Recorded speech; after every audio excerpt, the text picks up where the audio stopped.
গত কিছুদিন আগেই ভারতের পশ্চিমবঙ্গে অত্যন্ত গুরুত্বপূর্ণ বিধানসভা নির্বাচন সম্পন্ন হয়েছে। এই নির্বাচনকে কেন্দ্র করে এবং এর পরবর্তী রাজনৈতিক পরিস্থিতির কারণে বর্তমানে বাংলাদেশের সাধারণ মানুষের মনে নানা ধরনের প্রশ্ন উকি দিচ্ছে। অনেকেই বিভিন্ন মাধ্যমে আলোচনা করছেন কিংবা জানতে চাচ্ছেন যে পশ্চিমবঙ্গের এই রাজনৈতিক পরিবর্তনের পর এবং বর্তমান পরিস্থিতিতে কলকাতায় বাংলাদেশি নাগরিকরা এখন ঠিক কতটা নিরাপদ আছেন। এই বিষয়টি নিয়ে যদি আমরা একদম বাস্তবসম্মত এবং সাধারণ চোখে বিচার করি, তাহলে প্রথমেই বলতে হবে যে কলকাতায় বাংলাদেশিদের জন্য পুরোপুরি অসুরক্ষিত বা চরম অনিরাপদ কোনো পরিবেশ কিন্তু তৈরি হয়নি। এমন কোনো পরিস্থিতি সেখানে সৃষ্টি হয়নি যার কারণে বাংলাদেশিদের কলকাতায় যাওয়া বন্ধ করে দিতে হবে। আমরা যদি বর্তমান চিত্রটি লক্ষ্য করি, তবে দেখতে পাব যে প্রতিদিন বিপুল সংখ্যক বাংলাদেশি নাগরিক মূলত উন্নত চিকিৎসা সেবা গ্রহণ এবং বিভিন্ন ব্যবসায়িক প্রয়োজনে এখনও নিয়মিত কলকাতায় যাচ্ছেন।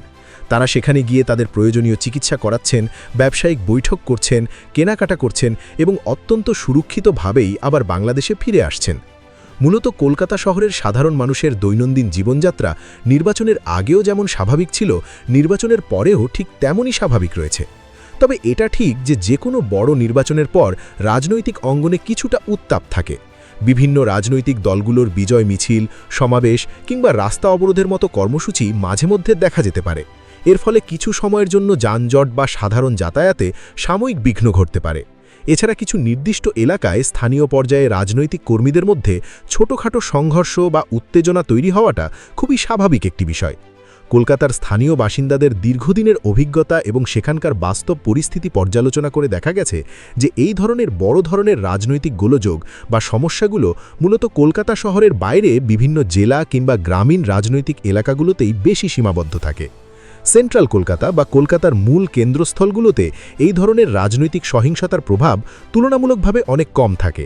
ফলে বাংলাদেশি রোগী, শিক্ষার্থী এবং সাধারণ ভিজিটাররা যারা বর্তমানে কলকাতায় অবস্থান করছেন, তারা কিন্তু কোনো ধরনের বড় সমস্যা ছাড়াই সেখানে বসবাস করছেন এবং বিভিন্ন হাসপাতাল ও ক্লিনিকে নিয়মিত চিকিৎসা নিচ্ছেন।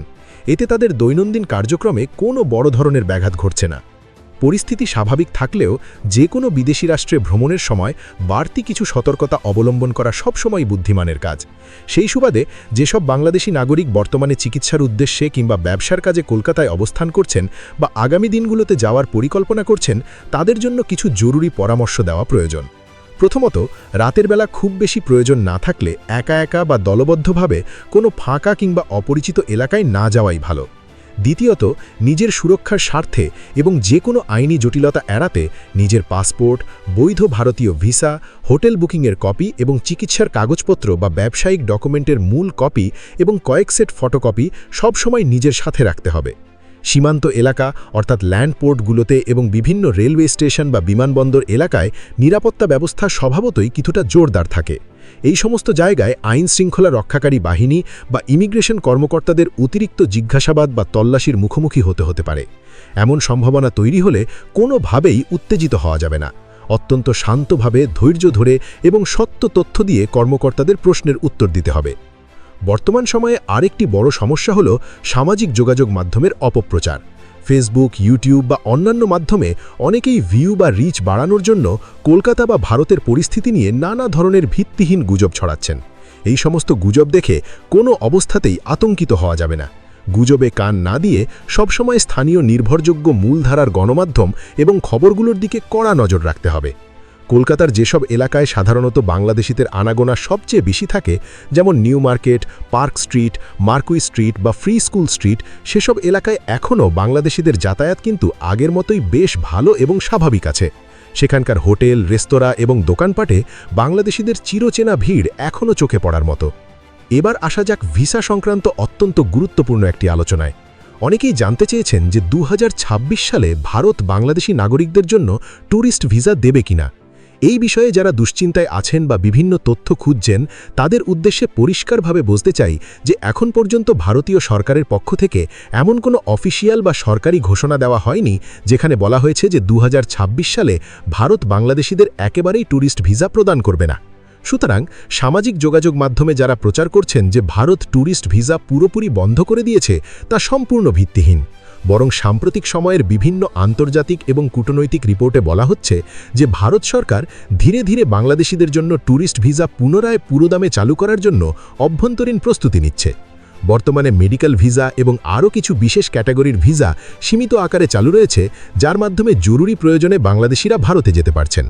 ভারতীয় ডিপ্লোম্যাটিক কর্মকর্তা এবং নীতি নির্ধারকেরা বিভিন্ন সময় গণমাধ্যমের সামনে একাধিকবার বলেছেন যে পরিস্থিতি বিবেচনা করে ধাপে ধাপে সব ধরনের ভিসা সার্ভিস আবার আগের মতো স্বাভাবিক করা হবে। চলতি 2026 সালের মে মাসের বিভিন্ন নির্ভরযোগ্য কূটনৈতিক সূত্র এবং তথ্য অনুযায়ী জানা যাচ্ছে যে ট্যুরিস্ট ভিসা আবার চালুর প্রক্রিয়াটি বেশ জোরে সোরেই এগোচ্ছে। এমনকি আগামী জুন মাসের মধ্যেই আংশিক বা সীমিত পরিসরে ট্যুরিস্ট ভিসা চালু হতে পারে বলে দুই দেশের নীতি নির্ধারণী পর্যায়ে জোরালো আলোচনা চলছে। তবে এটাও সত্য যে এখন পর্যন্ত ভারত সরকারের পক্ষ থেকে অফিসিয়ালভাবে পূর্ণাঙ্গ ভিসা চালুর সুনির্দিষ্ট কোনো তারিখ বা ডেট ঘোষণা করা হয়নি। তাই যতক্ষণ না পর্যন্ত দুই দেশের হাইকমিশন বা পররাষ্ট্র মন্ত্রণালয় থেকে আনুষ্ঠানিক বিজ্ঞপ্তি আসছে, ততক্ষণ পর্যন্ত সোশ্যাল মিডিয়ার কোনো খবর বা গুজবকে নিশ্চিতভাবে ধরে নেওয়া কোনো অবস্থাতেই ঠিক হবে না। এই পরিস্থিতিতে অনেকের মনেই আরেকটি যৌক্তিক প্রশ্ন জাগতে পারে যে বাংলাদেশ যদি ভারতের নাগরিকদের জন্য সব ধরনের ভিসা সুবিধা স্বাভাবিক বা উন্মুক্ত করে দিতে পারে, তাহলে ভারত এখনও বাংলাদেশের সাধারণ নাগরিকদের জন্য ভিসা প্রক্রিয়া পুরোপুরি কেন খুলল না? এই প্রশ্নের উত্তরটি বুঝতে হলে আমাদের আন্তর্জাতিক কূটনীতি এবং দ্বিপাক্ষিক সম্পর্কের গভীরতা বুঝতে হবে। বাংলাদেশের জন্য ভারতের ভিসা নীতি পুরোপুরি না খোলার পেছনে কোনো একপক্ষীয় বা সহজ সরল সিদ্ধান্ত কাজ করছে না। আন্তর্জাতিক রাজনীতিতে বা কূটনীতিতে এমন কোনো বাধা ধরা নিয়ম নেই যে এক দেশ ভিসা ব্যবস্থা সহজ বা উন্মুক্ত করে দিলে অন্য দেশকেও সাথে সাথেই একই পদক্ষেপ নিতে হবে। একটি দেশের ভিসা নীতি মূলত কয়েকটি প্রধান বিষয়ের উপর নির্ভর করে, যার মধ্যে অন্যতম হল দুই দেশের বর্তমান রাজনৈতিক সম্পর্ক, প্রশাসনিক সক্ষমতা এবং সামগ্রিক নিরাপত্তা মূল্যায়ন।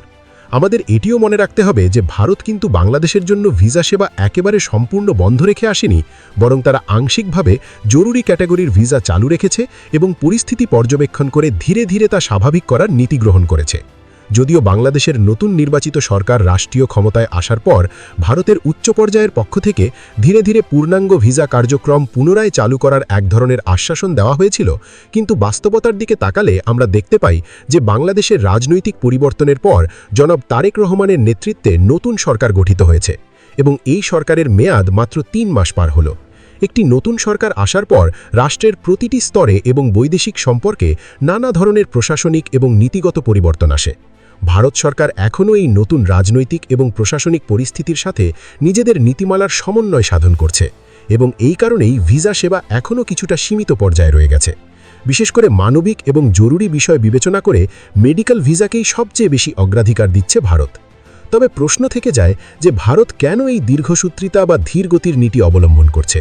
এর মূল কারণ হিসেবে কূটনৈতিক বিশ্লেষকরা মনে করছেন যে বাংলাদেশের অভ্যন্তরীণ সরকার পরিবর্তনের পর দুই দেশের দ্বিপাক্ষিক সম্পর্কের চাকা কিছুটা উন্নতির দিকে যেতে শুরু করলেও দিল্লির নীতি নির্ধারকেরা এখনও পুরো পরিস্থিতি অত্যন্ত নিবিড়ভাবে পর্যবেক্ষণ বা মনিটরিং করছেন। বিশেষ করে বাংলাদেশ ও ভারতের মধ্যে বিগত দিনে যে এক ধরনের বিশ্বাসের ঘাটতি তৈরি হয়েছিল, সেই আস্থা পুনর্গঠনের একটি প্রক্রিয়া বর্তমানে চলমান রয়েছে। বাংলাদেশের নতুন সরকার গঠনের পরও ভারত সম্ভবত এই অঞ্চলের দীর্ঘমেয়াদী রাজনৈতিক স্থিতিশীলতা, সীমান্ত নিরাপত্তা এবং বাংলাদেশের অভ্যন্তরীণ সার্বিক আইনশৃঙ্খলা পরিস্থিতি গভীরভাবে পর্যবেক্ষণ করছে।